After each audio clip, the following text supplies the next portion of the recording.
The government's currently considering merging the policy arm with the service delivery arm of the Department of Human Services and the Department of Social Services. Whenever the government decides to merge an agency or a department, it will necessarily invoke the machinery of government powers, and this enables staff to transfer from one agency to another. There's a number of issues from an employment context that arise when this occurs. Certain legislative processes need to be invoked to enable the transfer of the employees. And from an employment perspective, it's about making sure that those employees who are affected are informed of the changes and how it will affect them.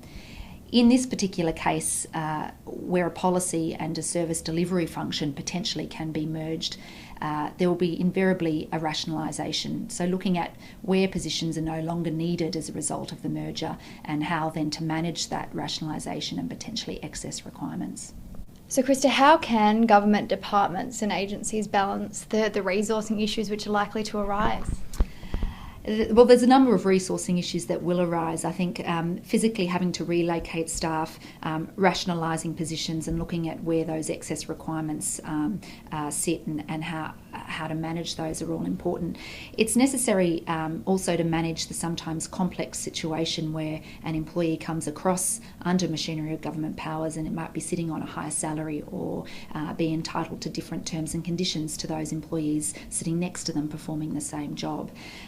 Balancing the resourcing issues which are likely to arise, particularly in the current economic environment, is difficult, and I think it means departments and agencies are going to have to become smarter with looking at utilising existing resources and perhaps trying to more effectively assist those employees who have been out of the workplace for a long period of time, often on unpaid leave, back into the workplace so that they can perform their positions as required.